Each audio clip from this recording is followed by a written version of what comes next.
Good evening. Parramatta has poached Rabbitohs halfback Chris Sandow, but Souths stole the Eels' thunder. Souths compared Parra to colourful businessman Alan Bond, while Russell Crowe broke the news of Sandow's 4-year deal on Twitter. For Chris Sandow, leaving his beloved South Sydney wasn't about the money. So I'm not thinking about money at the moment, so yeah, you can say millionaire, but I'm just Chris Sandow to me. No, mate, it's not about the cash. Like I said, I just want new journey, new stuff for my life. But according to his boss, it was. Russell Crowe tweeting that Sandow accepted a whopping $550,000 a year to join the Eels. In a statement, club CEO Shane Richardson likened the Eels to jailed entrepreneur from the 1980s, Alan Bond.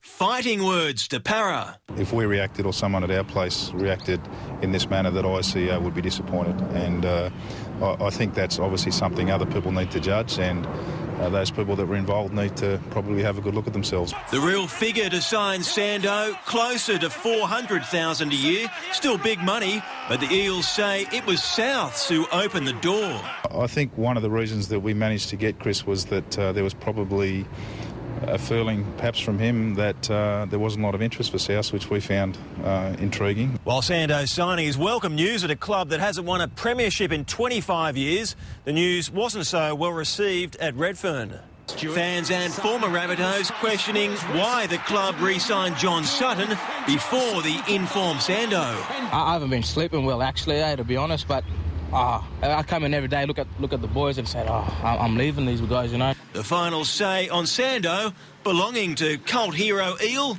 Fui Fui Moi Moi. Yeah, it's all right. It's good to have him in the squad.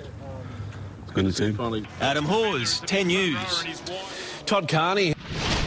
It's the news Rabbitohs supporters didn't want to hear, and it's caused a lot of ill feeling. But the Eels have got their man. Chris Sandow confirming today he will join Parramatta on a 4-year multi-million-dollar deal from next season. The niceties of negotiation were thrown out the window with the news Sandow was moving west. South's owner Russell Crowe vented his displeasure on Twitter. Sandow to Parramatta for $550,000 a year. If we reacted or someone at our place reacted in this manner, that I, CEO, would be disappointed. The Rabbitohs simply couldn't match the cash. Chief Executive Shane Richardson saying, unfortunately for us, he has met his Alan Bond. That reference to the disgraced businessman meant nothing to the halfback himself. No, I don't know what that is, mate. Can you tell me about it? Just make sure the cheque doesn't bounce. All right, it's all good, mate. Teammates were told of the decision at training today. Everyone was stunned that a teenager brought from the Cherbourg Aboriginal community in Queensland 3 years ago was set to become the game's latest millionaire. He turns it on!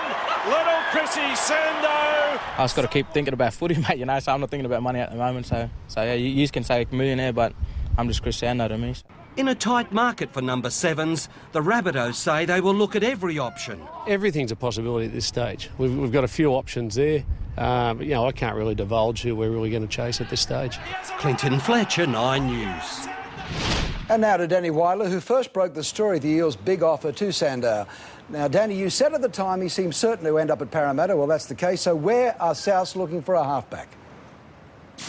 Pretty much everywhere, Ken, but I can tell you they are not going to be in the market for Craig Gower, they're not in the market for Ben Roberts, and they're not going to be in the market for Brett Finch. That's coming from South's insiders. They may look at players under contract. One name I'm hearing possibly is Tim Moulton from the West Tigers, but he is under contract. Parramatta, they're going to try and continue their recruitment drive. They want Will Hopewadi. They also would like to try and sign Bo Champion, quite possibly, and also Nate Miles. Now, Miles was sprung having a meeting today with Ken Edwards, the boss of the Tinkler Group.